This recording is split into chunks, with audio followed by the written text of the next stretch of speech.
அதுக்கடுத்து ராஜா முகமதுங்கிறவர் வந்து வள்ளியூர்லேருந்து இவர் கேட்குறாரு.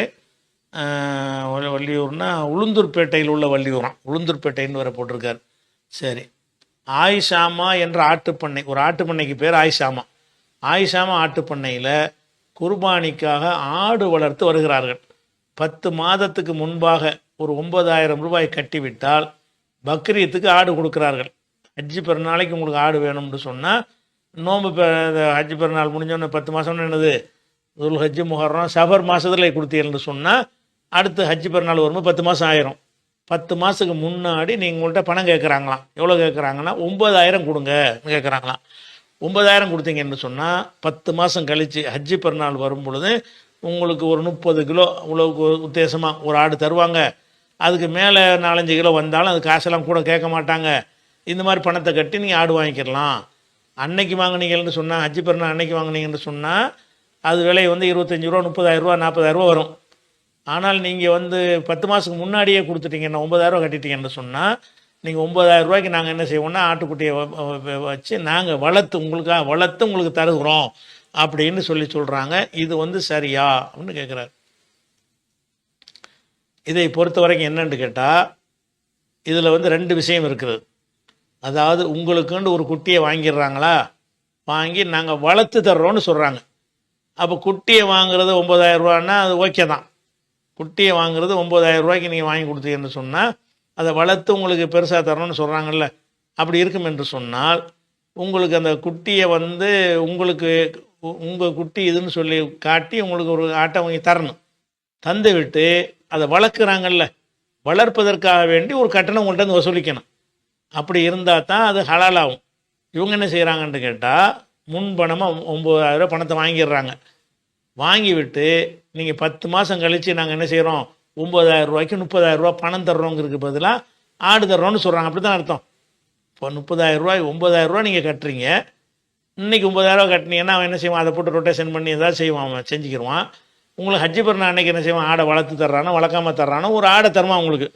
அப்படி தரும் பொழுது நீங்கள் குறைவான ஒரு விஷயத்தை கொடுத்து விட்டு அதிகமான ஒன்றை நீங்கள் என்ன செய்கிறீங்க, பெறுறீங்க. அப்படி பெறுவதாக இருந்தால் இதுதான் என்ன செய்யுது, வட்டிங்கிறது. வட்டி தன்மை தானே இது. கொடுத்தது 9,000 ரூபா, நீங்கள் வாங்குறது 40,000 ரூபா. 9,000 ரூபா கொடுத்து 40,000 ரூபா வாங்கினது என்ன கணக்கில் உள்ளது என்று பார்த்தீங்கன்னா, அது வந்து குழப்பமுள்ள வியாபாரம். இந்த மாதிரி குழப்பமுள்ள வியாபாரம் பண்ணுற முன்பணம் கொடுத்தல் என்பதற்கு மார்க்கம் என்ன சொல்லுதுன்னு கேட்டால், அதாவது ரசூலுல்லாஹ்வுடைய காலத்தில் கொஞ்சம் கஷ்டப்படுவாங்க, ஏழைகளாக இருந்தாங்க விவசாயிகள்லாம். அவங்க என்ன செய்வாங்கன்னு கேட்டால், தேவைக்கு என்ன செய்வாங்கன்னா கொஞ்சம் வசதி உள்ள ஆள்கிட்ட போய் வந்து முன்பணம் வாங்குவாங்க. எங்கள் வயலில் எங்கள் பேரிச்ச மரம் இருக்குது, அது மகசூலுக்கு ஒன்று 6 மாதம் இருக்குது, எங்களுக்கு ஒரு 10,000 ரூபா தாங்க. தந்தவுடனே என்ன செய்வோம், மகசூல் வந்தோடனே உங்களுக்கு தந்துடுறோம். ஏழை விவசாயிகள் வந்து பணக்கார முதலாளிகள்கிட்ட போய் என்ன செய்வாங்கன்னு கேட்டால், அந்த பேரிச்சம்பழத்தை வந்து இப்போ தான் பிஞ்சாக இருக்குது, இது வந்து உற்பத்தி ஆகி வரும்போது நாளாகும், எங்களுக்கு இப்போ காசு உடனே தேவைப்படுது, அதனால் எங்களுக்கு ஒரு 10,000 ரூபா தாங்க, 5,000 ரூபா தாங்கன்னு பணத்தை வாங்கிக்கிடுவாங்களாம். வாங்கிக்கிட்டு அந்த டைம் வந்தோன்னு என்ன செய்வாங்க, 10,000 தந்தீங்கன்னு சொன்னால் நாங்கள் வந்து அந்த ஒரு 6 மாதம் கழித்து உங்களுக்கு மகசூல் வர்றது அப்படி உங்கள்கிட்ட தந்துடுறோம், ஏதோ ஒரு வகையில் பெற்றுக்கிட்டு இருக்கிறாங்க. இந்த செய்தி ரசூலுல்லாஹ்வுடைய தகவல் கவனத்துக்கு வருது. அப்போ ரசூலுல்லாஹ் என்ன செய்கிறாங்கன்னு கேட்டால், மண் சல்லஃப பி தம்ரின், இந்த பேரிச்சம்பழத்துக்கு முன்பணம் வாங்கக்கூடியவர்கள் யுஸ்லிஃபு ஃபி கைலின் மாலூமின் வசனின் மாலூமின், அதாவது குறிக்கப்பட்ட ஒரு எடை அல்லது குறிக்கப்பட்ட ஒரு முகத்தல் அளவை, இத்தனை லிட்ரு, இத்தனை கிலோங்கிறது வந்து அது எடை போட்டு பார்க்குறது, இத்தனை லிட்டருங்கிறது முகத்தல் அளவை அளந்து பார்க்குறது. அப்போ குறிப்பிட்ட அளவு அல்லது குறிப்பிட்ட எடை, இதை சொல்லி தான் முன்பணம் வாங்க வேண்டும். முன்பணம் வாங்குறதா என்ன செய்யணும்னு கேட்டால், இந்த ஆடு வளர்க்குறாங்கல்ல, ஆயிஷாமா பண்ணையில் ஆடு வளர்க்குறாங்க, இதை ஹலாலாக செய்கிறதா என்ன செய்யணும்னு கேட்டால், எங்கள்கிட்ட ஒரு ஆட்டை எடுத்து வளர்த்து தரோம்னா சொல்லக்கூடாது. எங்களுக்கு வந்து நீங்கள் வந்து 9,000 ரூபா நீங்கள் கொடுத்தீங்கன்னு சொன்னால் நாங்கள் வந்து இத்தனாம் தேதிக்கு இத்தனை கிலோவில் உள்ள இறைச்சி உங்களுக்கு தருவோம் அப்படின்னு சொன்னால் அந்த ஆட்டுக்குடைய ரேட்டாக தான். அந்த ஆட்டுக்குடைய ரேட் என்ன செய்கிறது, அப்படி தான் பேரிச்சம்பழத்தை வைக்கிறாங்க. பேரிச்சம்பழம் மரத்தில் கிடக்குது, அது பிஞ்சாக இருக்கிறது, அந்த பிஞ்சை இப்போ விற்க முடியாது, காசு தேவைப்படுது. முன்பணம் வாங்கும்போது எப்படி வாங்கணும்னு கேட்டிங்கன்னா, இந்த மரத்தில் உள்ளதை உனக்கு தர்றேன்னு வாங்கக்கூடாது. எப்படி வாங்கணும்? 10,000 கொடுத்துட்டியா, 1 கிலோ இந்த ரேட்டுக்கு உனக்கு பேரிச்சம்பழம் தருவேன். 10,000 ரூபாய்க்கு என்ன செய்யணும்? 1 கிலோ வந்து 1000 ரூபாயா, அப்போ 10 கிலோ உனக்கு தருவேன். அதில் 1 கிலோ 100 ரூபாயா, உனக்கு 100 கிலோ தருவேன். 10,000 ரூபா வாங்கி விட்டு இந்த 100 கிலோ நான் பேரிச்சம்பழம் வந்து 6 மாதத்தில் தர்றேன் அப்படின்னு பேசி கொடுக்கணும். இந்த மரத்தில் உள்ளது என்ன கிடைக்குமோ அதை தர்றேன், அது வளர்ந்தவனு தர்றேன்னு சொல்லி இப்படி குழப்பமாக பண்ணுற வியாபாரம் வந்து அதை ரசூலுல்லாஹ் தடுத்துடுறாங்க. முன்பணம் வாங்குவதாக இருந்தால் எப்படி வாங்கணும்னு கேட்டால், இப்போ நீங்கள் ஆடு இப்போ கொடுக்க போகிறது இல்லை, 10 மாதம் கழித்து கொடுக்க போகிறீங்க. எவ்வளோ கொண்டாலும் கொடுக்கலாம், உங்கள் விருப்பம் அது. 10 மாதம் கழித்து என்ன செய்யலாம்? ஒரு ஆட்டு 10,000 ரூபாய்க்கு கொடுக்கலாம், 20,000 கொடுக்கலாம், 30,000 ரூபாய் கொடுக்கலாம். ஏதோ நீங்கள் வாங்கி கொடுக்குறீங்களோ உண்டாகி கொடுக்குறீங்களோ அது வேறு விஷயம். அப்படி கொடுக்குற கையில் வச்சுக்கிட்டு தான் கொடுக்கணும் அவசியம் கிடையாது. அப்படி கொடுப்பதாக இருந்தால் எப்படி கொடுக்கணும் என்று கேட்டால், நீங்கள் 10,000 ரூபா கொடுத்தீர்கள் என்று சொன்னால் 6 மாதத்துக்கு பிறகு இத்தனை கிலோ எடையில் உள்ள ஒரு ஆட்டை உனக்கு நான் தருகிறேன் அப்படின்னு பேசிட்டீங்கன்னா அது வட்டி இப்போ ரேட்டு பேசியாச்சு. ஆனால் இப்போ தரமாட்டேன், 6 மாதம் கழிச்சு தான் தருவேன். ஏன்னா இப்போ ப்ராசஸிங்கில் நடந்துக்கிட்டு இருக்கிற பேரிச்சம்பழத்தை அப்படி தானே வாங்கியிருக்கிறாங்க. அந்த பேரிச்சம்பழத்தோடு ஒப்பிட்டு பார்த்தீங்கன்னு சொன்னால் இன்னைக்கு வந்து குட்டியாக இருக்கும், இப்போ வந்து கொடுக்க முடியாது. நீங்கள் 10,000 ரூபா கொடுங்க, உங்களுக்கு வந்து நான் 25 கிலோ ஆடு தர்றேன் அப்படின்னு வாங்கிட்டீங்கன்னு சொன்னால் அது கூட எடையை குறிப்பிடணும். என்ன குறிப்பிடணும்? இத்தனை கிலோ எடையில் உள்ள ஒரு விஷயத்தை இத்தனாம் தேதிக்கு நான் உங்களுக்கு தருகிறேன் அப்படின்னு சொல்லி கொடுங்கங்கிறாங்க ரசூலுல்லாஹ். முன்பணம் கொடுக்கறது முட்டை அப்படி கொடுத்துடக்கூடாது.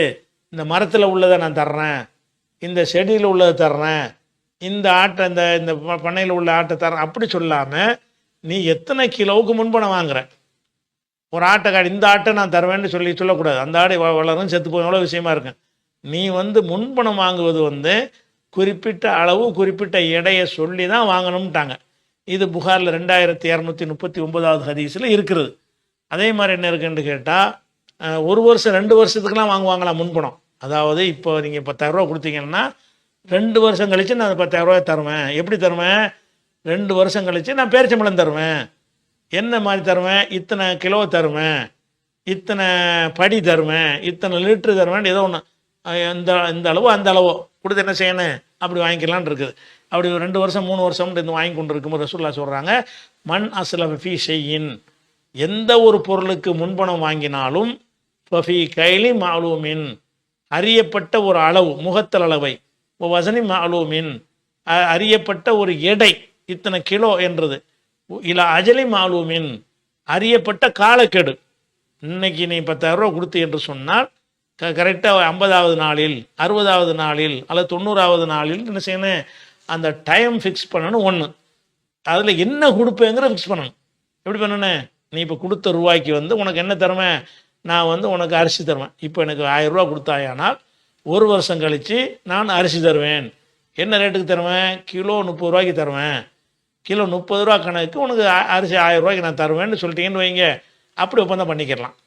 நீங்கள் 100 ரூபாய்க்கு வாங்கிட்டு கூட 30 ரூபாய்க்கு கூட கொடுக்கலாம், அது உங்களை சேர்ந்தது.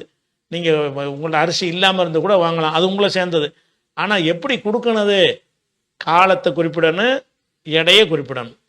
எடைன்னா எடை, அல்லது இது அளவுன்னா அளவு, முகத்தளவைன்னா முகத்தளவை, இல்லைன்னா என்னது கிலோ கணக்குனா கிலோ கணக்கு, அந்த மாதிரி எடையை கொடுத்துடணும். இது புகாரில் 2240 ஹதீஸில் இருக்கிறது. அதே மாதிரி வந்து இந்த விஷயம் வந்து அதுபோக என்ன செய்கிறாங்கன்னு கேட்டால், ரசூலுல்லாஹ்வுடைய சஹாபாக்கள் என்ன செய்வாங்கன்னா, ரசூலுல்லாஹ்வுடைய காலத்திலேயே அந்த சிரியா வாசிகளில் உள்ள அந்த நபீத்துங்கிற ஒரு கூட்டத்தார் இருந்தாங்க. அவங்கள்ட்ட என்ன செய்வாங்கன்னு கேட்டால், கோதுமைக்காக வேண்டி என்ன செய்வாங்கன்னா முன்பணம் கொடுத்து வச்சுருவாங்களாம். முன்பணத்தை அவங்க வந்து கேட்பாங்களாம், அந்த சாமுவாசிகள் வந்து எங்களுக்கு முன்பணம் தாங்கன்னு கேட்பாங்களாம். இவங்க முன்பணம் தந்தீங்கன்னா எங்கள் கோதுமை விளைஞ்சவனும் உங்களுக்கு தரணும் அப்படின்னு வாங்குவாங்க. அப்போ இதை வந்து ரசூலுல்லாஹ்ட்ட இருக்கும்போது என்ன செய்கிறாங்கன்னா, அதுக்கு டைம் போட்டு கொடுக்க சொல்லிடுறாங்க. அப்போ கேள்வி கேட்குறாங்க, அவங்கள்ட்ட வந்து விவசாயம் இருந்துச்சா இல்லையா, விவசாயம் செஞ்சுக்கிட்டு இருக்கும்போது முன்பணம் வாங்குவாங்களா, அல்லது ஒன்றுமே இல்லாமல் முன்பணம் வாங்குவாங்களான்னு கேட்கும் பொழுது, உலம் நஸ்அலுஹும் அலஹும் ஹர்சுன் அம்லா, அவங்கள்ட்ட விவசாயம் இருக்குதா இல்லையா நாங்கள் கேட்கலாம் மாட்டோம். ஒருத்தர் வருவார், எங்களுக்கு வந்து 1000 ரூபா கொடுங்க, 1000 ரூபாய்க்கு வந்து அடுத்த மாதத்துக்கு உங்களுக்கு வந்து 5 மூட்டை நெல் தரணும். இன்றைக்கி 1000 ரூபா கொடுத்தீங்கன்னு சொன்னால் அடுத்த மாதத்துக்கு 5 மூட்டை நெல் தர்றோங்கிறார். அவர் நெல் வச்சிருக்கிறாரா, வயல் வச்சிருக்கிறாரா என்று நாங்கள் கேட்க மாட்டோம். அப்போ அந்த பொருளை வைத்திருக்கணுங்கிற அவசியம்லாம் அவர்கிட்ட கிடையாது. இது புகாரியில் வந்து 2245 2244 ஆகிய ஹதீஸுகளில் இந்த விஷயம் இருக்குது. அப்போ வந்து இந்த இந்த அடிப்படையில் நீங்கள் என்ன செய்யலான்னு கேட்டால் நீங்கள் வாங்கலாம். இந்த குர்பானிக்கு கொடுக்குறீங்களா, இந்தாப்பா 9000 ரூபா, 9000 என்ன தருவ, வளர்த்து தர்றேன் பேச்செல்லாம் எனக்கு கிடையாது. 9000 ரூபாய்க்கு நீ என்ன தருவ, எத்தனை கிலோ தருவ, எப்போ தருவ? 9000 ரூபாய்க்கு வந்து நான் என்ன செய்கிறேன், ஒரு 25 கிலோ ஆடு உனக்கு தர்றேன், இத்தனாம் தேதி தர்றேன்னு சொல்லி பேசி வாங்கினீர்கள்னு சொன்னால் மார்க்கெட் ரேட்டை விட கம்மியாக இருந்தாலும் சரி, அவர் கைவசம் ஆடு வச்சிருக்காட்டாலும் சரி, வாங்கி கூட தருவார். அப்படி இருந்தாலும் நீங்கள் என்ன செய்யலாம், பணத்தை கொடுக்கலாம், வட்டியில் வராது. என்னென்னு பேசணும், எவ்வளோ எப்போ தருவ, எவ்வளோ இடையில தருவ அப்படின்னு பேசி என்ன செய்யலாம், அட்வான்ஸு கொடுக்கலாம் என்று இருக்கிறது. அதே நேரத்தில் வந்து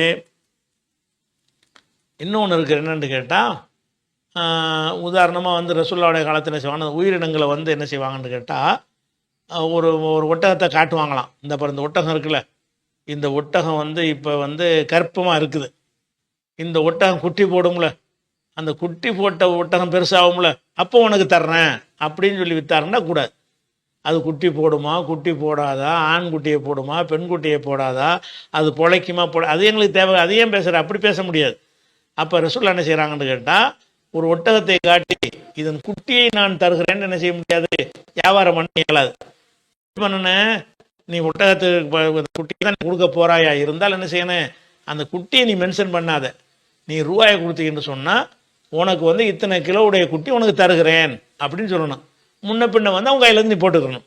அந்த மாதிரி தான் கொடுக்கணுமே தவிர, கிணத்துல போட்டுக்கிட்டு குளத்தில் போட்டுக்கிட்டு மாட்டை விலை பேசுகிறது, தண்ணியில் கிடக்கிற மீனை இவ்வளோக்கு எடுத்துக்கிறேன், இதெல்லாம் வந்து மூடலான வியாபாரங்கள்லாம் கூடாது மார்க்கத்தில். அந்த அடிப்படையில் இந்த ஆயிஷாமா பண்ணையில் உள்ள விஷயங்கள் வந்து வளர்த்து தருகிறோம் அப்படின்னு பேசாமல் எப்படி பேசினவங்க, நீங்கள் எங்கள் ரேட்டு வந்து 9000 ரூபா தான், ஆனால் இப்போ தரமாட்டோம், பெருநாளைக்கு தான் தருவோம், இத்தனை கிலோ 25 கிலோ தருவோம்னு பேசினார்களே. ஆனால் இந்த ஹதீஸின் அடிப்படையில் அது என்ன செய்யல, குற்றம் கிடையாது, அது கூடுங்கிறது விளங்குறது.